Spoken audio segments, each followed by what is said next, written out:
go. Good afternoon. It's Robert and Julia Miller with the J. Patel Group and Rethink Real Estate with another exciting real estate update. Exciting. It has been an exciting week. Yeah, we had some rain today. That was awfully nice. It is really nice, yeah. Well, you look absolutely spectacular today. Thank you. I love this blue on you. Episode 71. Don't forget to like and subscribe. Give you a couple quick statistics on our YouTube channel. In the last 28 days, we've had 1,100 views. That's a lot. That's a lot of views. That's good. Which is great. 80 total hours of watch time. YouTube looks at that statistic. And we have a total of 119 videos on our channel.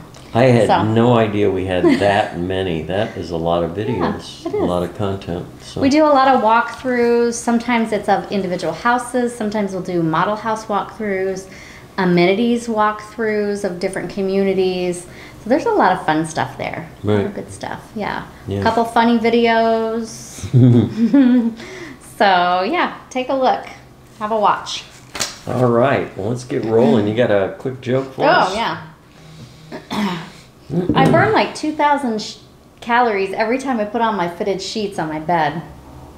Just thought I'd fill you in on that. Like a wrestling match? It's like a wrestling match. Yeah. I can help you with that. Oh, all okay. you have to do is call them. I'll come help you. All right. Okay, I remember the good old days when snap, crackle, and pop were sounds I heard from my cereal. Yeah. Not my body. Not my body. Man, Isn't that the truth? My knees crackle lately. Well, not lately. Over the past year and a half. What is going on? Just part of the process, hon. Again, the shoulders pop sometimes. Like, come on. Hang in there. You're aging very gracefully. Oh, thank you. All right, let's do a little bit of quick history. 1993, Clint Eastwood's Unforgiven wins the Oscar for Best Picture. Unforgiven. I wonder what that movie was about. Unforgiven was a Western, I believe. Read on. I'll look it up because now I'm really super curious. 1983, on March 29th, Erno Rubik receives a patent for his Magic Cube puzzle. Boy, millions and millions of those. It's amazing. 1981, President Ronald Reagan is shot during a March 31st assassination attempt. I do remember that. 1979, a March 28 accident closes Pennsylvania's 3 Mile Island nuclear reactor. I found out what Unforgiven is about. We're going to go ahead and keep this channel PG. And we're not going to go into it. We're just going to say it is a Western. Yes, I remember. Okay. It was a little off the beaten path. It was a little off the beaten path, yeah. Okay, 1918, March 31st, the U.S. observes Daylight Savings Time. We've been talking about that lately. It may be and it may be ending. Maybe a thing of the past in 2023. We'll see. 1918. Yeah, that's interesting. So this surprised me. Years. I figured this would be either a Canadian team or an East Coast team, but 1917, the Seattle Metropolitans hockey team wins the first Stanley Cup. That is interesting, yeah. I thought it would have been the Montreal Canadiens or the Detroit Red Wings or the New York Islanders or somebody like that. So. We used to have a ball going and watching the Coyotes, the Arizona Coyotes. Yeah, we haven't been to a Phoenix hockey game in a long. Yeah, we used to have a ball watching those games, but it was always funny to think, oh, we're in Phoenix watching a hockey game. Yeah, and the championship's going to get won by San Jose. San Jose Sharks or something. Yeah, it was like really weird. Anaheim Mighty Ducks. Yeah. Anyway, finally, 1898, the Supreme Court rules March 28th that a child born in the U.S. is a U.S. citizen. Well, yeah, okay. 1898. I didn't realize that was a thing that the Supreme Court had to vote on. Yep. Okay, that's your history for this week. Let's move on to a little bit of news. Economic news. Interest rates are certainly in the forefront of news lately. We'll talk a little more deeply on that in a little bit. But interest rates on a 30-year mortgage are rising on the heels of the Federal Reserve's recent announcement to cut back on bond buying and raise baseline rates more quickly than expected. They're being really, really hawkish. We'll talk a little more about that when we get to regulatory news. Economists now predict 2022 home sales to drop up to 8%. That according to Mortgage News Daily. Now remember, just because the feds decide to raise rates or stop bond buying, that doesn't directly impact the rates, but it does definitely have an impact on the mortgage interest rates. Because the investors kind of pull back from the market thinking that other things are going to increase, right? The inflation, they see inflation rising, and they see they're looking Fed for backing safer, off. Safer investments. Yeah. So that's what causes the mortgage interest rates to go up. Yeah, there's a multitude of things. Inflation being one of them. The Fed rate is there. It's not directly responsible, but it's part of it. And we went through a good explanation a couple episodes back. I'll try to link that here in the video for you. Stock struggle. All three major U.S. stock indexes struggled last week as Western leaders gathered in Brussels to pressure Russia to halt its invasion of Ukraine. Today's news, and that's according to CNBC, today's news, there is a little bit of a glimmer of hope that we're going to see a pullback and possibly some peace talks. So let's hope that goes through. Let's hope and pray for that, for sure. Property tax receipts. This is interesting because I always wondered, you know, of a state's coffers, what percentage do they get their operating money from? So this is for 2021. So property taxes accounted for $672.5 billion in revenue for state and local entities. Wow. In 2021, that represents 36.2% of their income. Property taxes were followed by individual income tax, which was 30.5. Sales tax, which I thought sales tax would top the list for some reason, but it's actually third. Sales tax represents 27.1. You know, now that I'm thinking about it, there's actually some states that have no sales tax.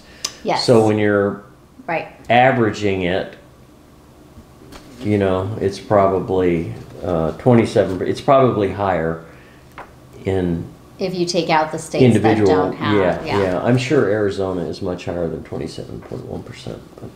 And corporate taxes. Because our sales tax is almost 10%. Well, in some cities.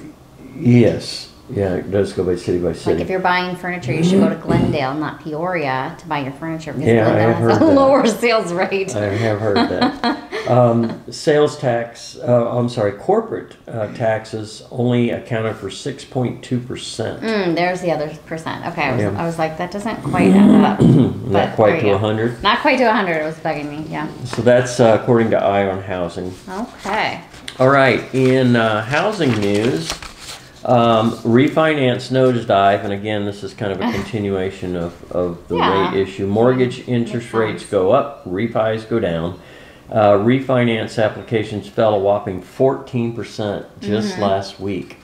I'm sure. That's a nosedive. While purchase applications continue to do well by comparison, they only slipped 2%. Okay. That's according to Mortgage News Daily. I really haven't glimpsed at the interest rates, so I'm going to be interested to see what the numbers are. I've heard murmurings, and I'm like, oh, I just don't want to know. Yeah, I'll tell you here in a minute. But all right, with rates rising, home shoppers may have hit an affordability ceiling. February saw the fourth straight month of declining pending sales. Existing home sale transactions where a contract has been signed but hasn't yet closed. That's what falls under pending sales. Now, pending sales were down 4.1% from January and down 5.8% since February. Oops. So we are definitely seeing the feds dropping. need to see that for sure. And well, I'm sure they're aware of cautious, those numbers. They look at that deeply before making decisions. Now, on the new home sale front, new home sales declined 2% in February to an annual rate of 772,000. The number of new single-family homes for sale rose 2.3%. However, grain of salt, it's due almost entirely to a 7.1% gain in the number of listings that have not even been started. and that reached a high of 106,000 units. What does that mean? Well, they're putting them in the MLS. They're showing up in the MLS as new listings, but they're actually new construction that hasn't even begun yet. I have seen those. Common practice for builders. It'll be done in November, December. I'm like, wow. Yeah, so they haven't even broke dirt yet. Yeah. But they're just using it as an advertising tool. And it's and a lot of builders do that, and and that's okay to do for sure. But it kind of jacks our numbers around a little bit, so we need to numbers make sure that we understand part of the availability that we're looking at are actually new homes. Yeah. Okay, regulatory news, and again here the hawkish pivot, the Fed, boy, they are really holding firm. Goldman Sachs predicts the Fed will raise interest rates by 50 basis points each at its May and June meetings.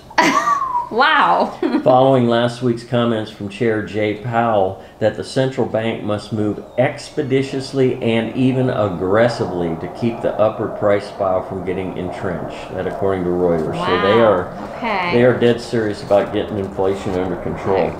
Guys, it's a cloudy day, so we have jets overhead. Yeah, they're flying under apologize for the background cloud noise. Level, so love that sound. Sounds of freedom is what we say. That's right. Sometimes at 11 p.m. it's a little hard to say that, but we still say it. Now this was interesting. Wow, yeah, that is very aggressive. Okay. Yeah, very aggressive. Now, this is something that I hadn't thought about, but probably something we should really be considering. Last week, International Monetary Fund Director Kristalina Georgieva. Okay. I knew I was going to ball it up. I said it perfect like 5 times, and now I'm in front of the camera. And Anyway, warned that Russia's war with Ukraine could stoke civil unrest in poor countries, forced to grapple with inflated food costs and scarcer jobs. That's interesting. She called for greater global cooperation to fill the gaps in commodity and energy supplies. That according to Reuters. Yeah, war is never kind, even if you're not the country involved. Yeah, you don't think about the somehow residual. You're involved. Yeah, for sure. All right, you have a special report for us today? I do. Well, we're kind of talking about, no, we're not hitting a bubble. No, this perfect storm isn't brewing.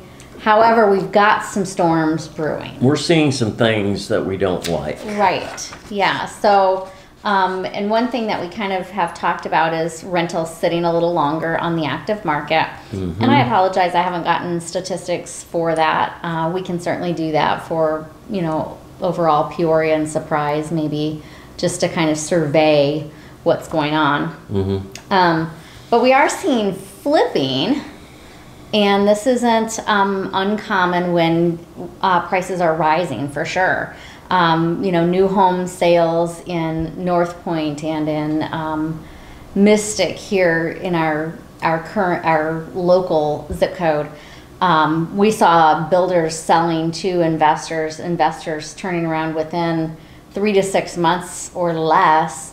And sometimes the same day. They would list it the same day for $100,000 more because it takes the builder 10 months to build the home. Over the 10 months it had appreciated by 100,000, so they're just flipping it over. And don't get us wrong, there's nothing wrong with flipping. It actually serves a very good purpose. It's especially in older communities where renovation is needed in a lot of homes, they're getting dilapidated. So someone willing to come in and renovate a home and resell it, that's fantastic. That's what you want to see. I love the renovated homes in Sun City West because Sun City West is a Del Webb product, so they can gut the inside, make it a gorgeous open floor plan on a 1960s home or 1990s they were originally home. Very boxy and compartmentalized and galley kitchens and that kind of thing. And you've got wood look tiles. You walk in, they're fantastic. White cabinets and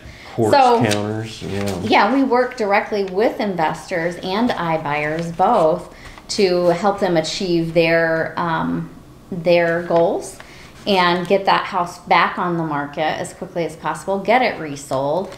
So yeah, absolutely. The one example that kind of made my hair stand up just a little bit on my arms was I came across a pending home.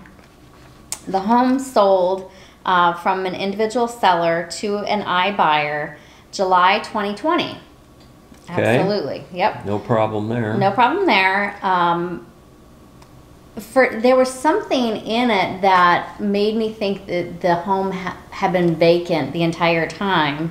That the new seller sold it. So the iBuyer sold it to another individual, October of 2020. So it took about 3 months for whatever reason, closing, maybe the original seller stayed in the home, but for whatever reason, the iBuyer didn't sell it until October.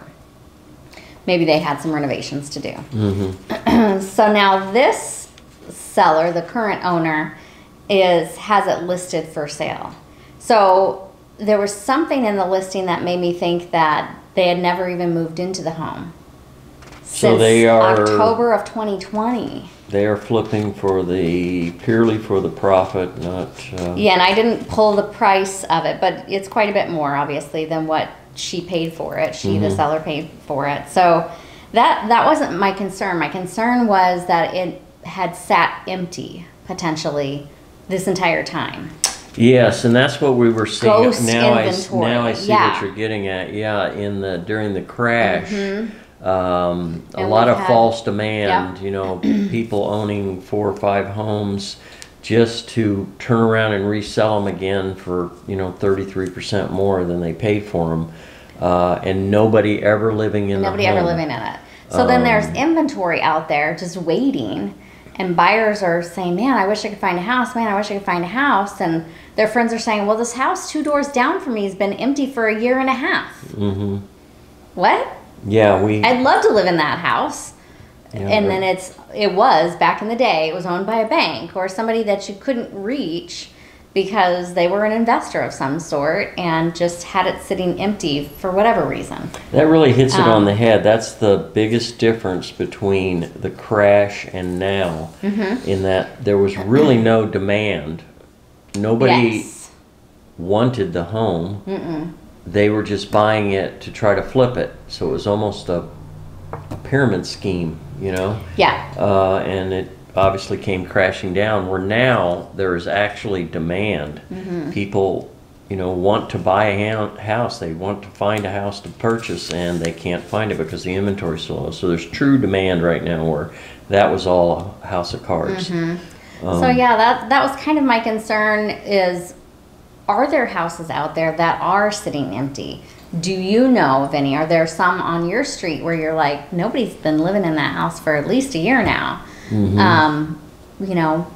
I'd love to hear from you to know whether or not that ghost inventory is actually out there. And yeah, we're starting to see some of that creeping back. So why? Yeah, and why? Yeah, exactly. So, and each individual's situation could be different. There could have been she the seller on this one could have planned to move into it, and there was a health concern. Yeah, there could COVID-19, be an extenuating circumstance that changed their situation. Yeah, so absolutely. It may be innocent. It kind of raises a red flag a little bit. Just kind of start wondering, wow. Okay.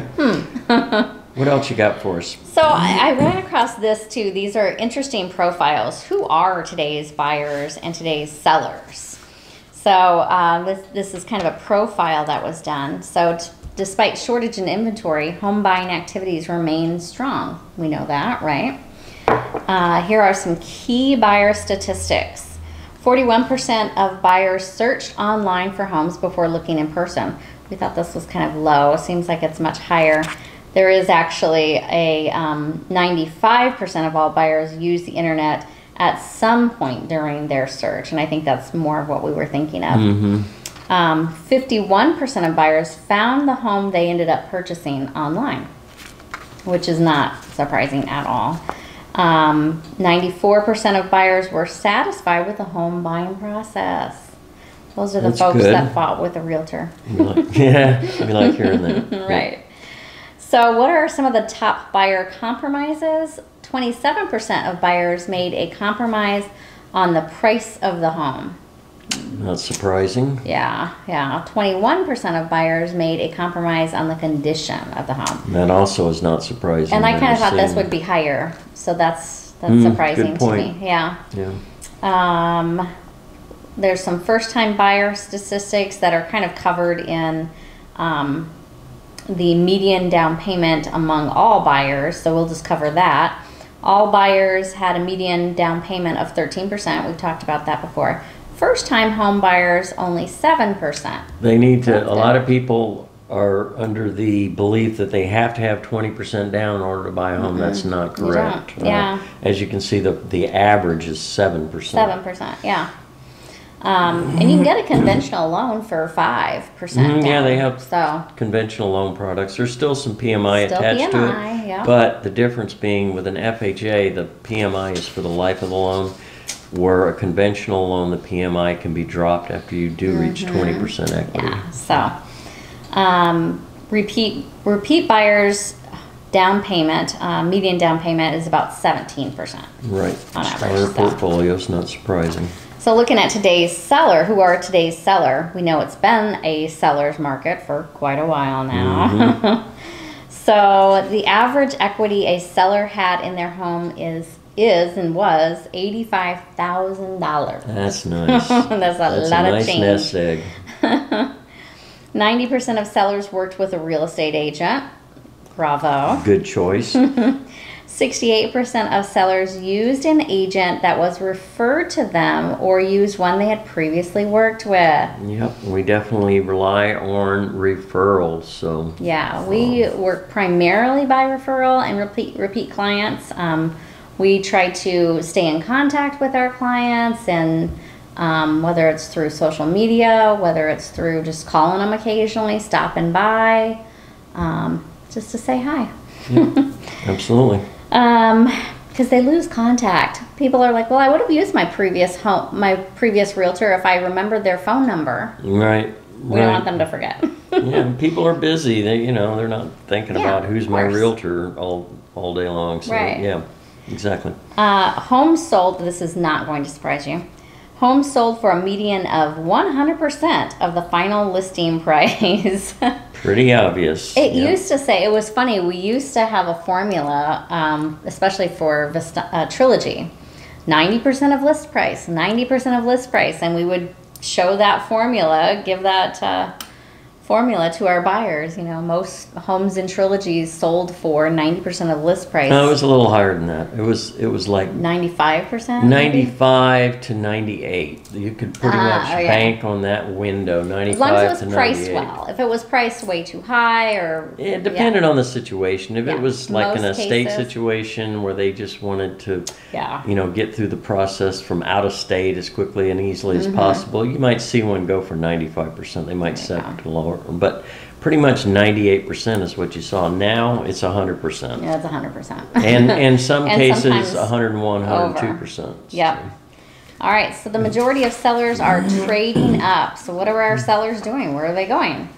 46% purchased a larger home. Yep, see that a lot. 61% purchased a newer home. Especially in communities that have a lot of new construction, which is exactly what Estancia is. Right. It started in 05, but we have a lot of new construction going on. Yeah, so. people will move just to another part of the community that's newly built. Right.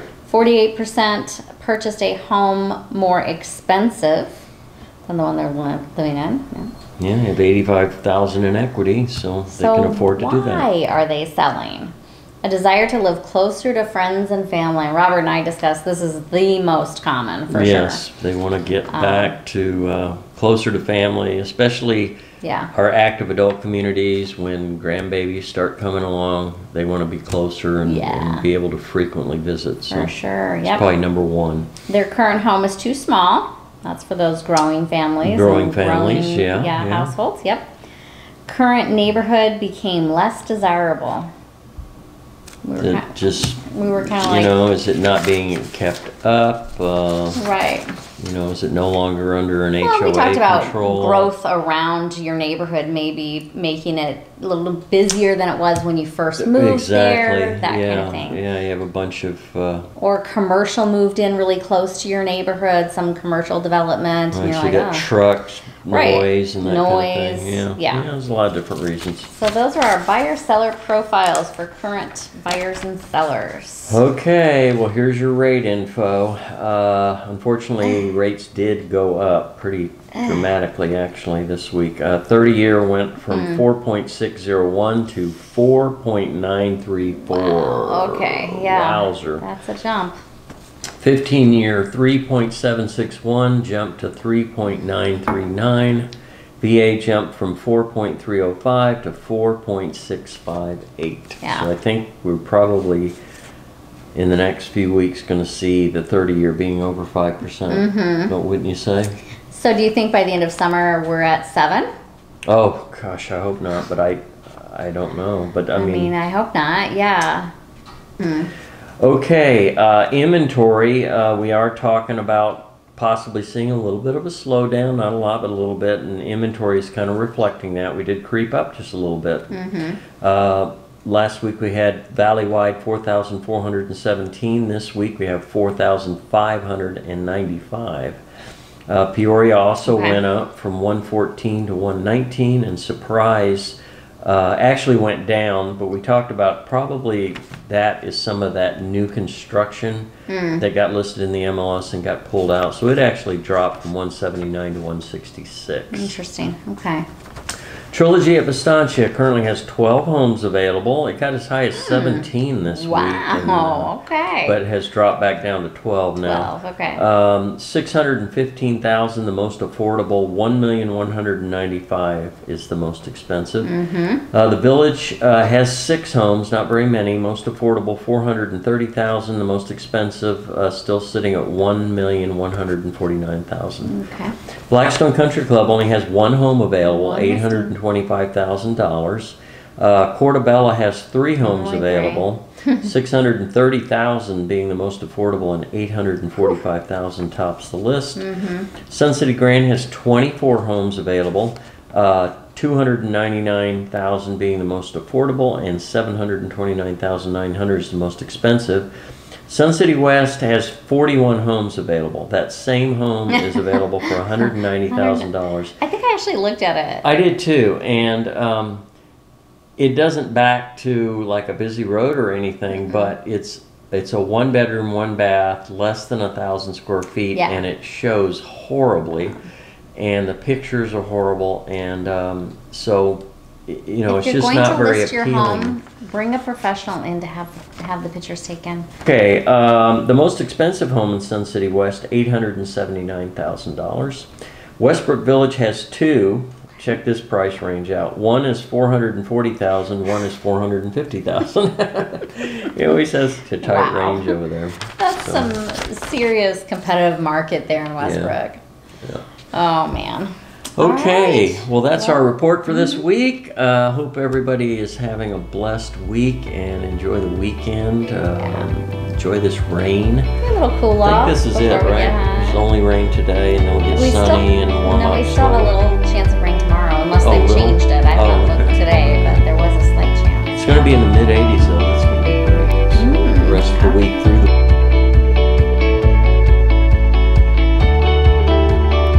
weather to get out and enjoy. I was going to say something about the inventory. It's kind of typical for it to rise just a little bit before the school season lets out. Between like mid-April is typical for it to pick back up. People are back from their spring travels, and now they're thinking, okay, do we want to move? You know, before the new school year starts, before summer starts, so our kids can play with other kids in the neighborhood where we're going to live from now on, you know. So I think it's probably pretty typical for inventory to start rising just slightly. I'm encouraged that it could be the actually. case. Could be normal. We need more inventory, so. A normal cycle. Yeah. I'm hoping it's part of a normal cycle. Okay. Okay. Thanks for watching. We'll see you again next week. Take care. Have a blessed week.